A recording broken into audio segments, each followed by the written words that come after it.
Hello बच्चों, let's read this question. It says a virtual erect and magnified image of an object is to be produced with a concave mirror of focal length 12 centimetre. देखो आपको concave mirror दिया हुआ है, उसकी focal length दे रखी है। आपसे बोला है वो कैसी इमेज बना रहा है, वर्चुअल इरेक्ट और मैग्नीफाइड इमेज बना रहा है। ठीक है, फिर पूछा गया है आपसे which of the following object distance, मतलब यू की बात हो रही है, स्मॉल यू की, should be chosen for this purpose. अगर मैं चाहता हूँ ऐसी इमेज बने तो इन चारों में से कौन सा ऑब्जेक्ट डिस्टेंस मैं चूज़ करूँ। देखो गाइस, सबसे पहली चीज़ है कॉन्केव मिरर है और इमेज भी दे रखी है आपको। तो गाइस याद करो, कॉन्केव मिरर में टोटल 6 केस होते हैं। अब वर्चुअल इरेक्ट और मैग्नीफाइड इमेज कौन से केस में बनती है? लास्ट वाले केस में बनती है ना, जो इसका सिक्स्थ वाला केस होता है, जो उसका सिक्स्थ वाला केस होता है। देखो कॉन्केव मिरर हमें दे रखा है, ठीक है, हमें कॉन्केव मिरर दे दिया और हमसे बोला है कि भाई वर्चुअल इरेक्ट और मैग्नीफाइड इमेज बनानी है। कैसी इमेज बनानी है? वर्चुअल इरेक्ट और एक मैग्नीफाइड इमेज बनानी है। ये पोल हो गया, ठीक है, ये फोकस हो गया और ये हो गया सेंटर ऑफ कर्वेचर। अच्छा, ऑब्जेक्ट हमने रख दिए यहाँ पे। तो गाइस पहली रे कौन सी लें?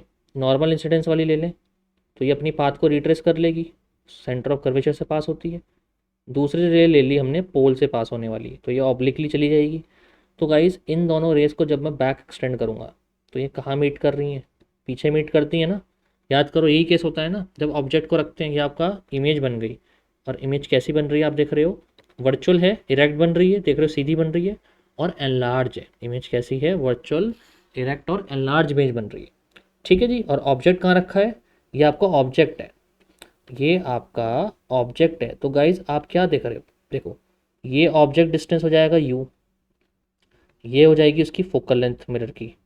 तो आप देख रहे हो ऑब्जेक्ट डिस्टेंस फोकल लेंथ से छोटा है, इजंट इट भाई?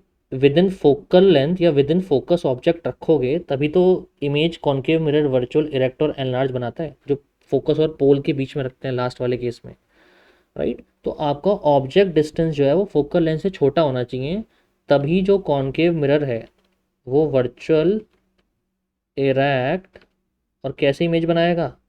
एनलार्ज इमेज बनाएगा, तभी बनाएगा, वरना नहीं बना सकता। तो ऑब्जेक्ट डिस्टेंस फोकल लेंथ से छोटा होना चाहिए, ये बात हमें क्लियर हो गई यहाँ से। अब फोकल लेंथ कितनी दे रखी है हमें? फोकल लेंथ दे रखी है 12 सेंटीमीटर। इसका मतलब ऑब्जेक्ट डिस्टेंस 12 सेंटीमीटर से कम होना चाहिए, तभी ये कंडीशन सेटिस्फाई होगी ना। 12 से कम, तो कौन सा ऑप्शन है 12 से कम? ए ऑप्शन है। तो ऑब्जेक्ट डिस्टेंस 10 सेंटीमीटर हो सकता है इन चारों में से। ठीक है, so I hope you have understood it well. Good luck.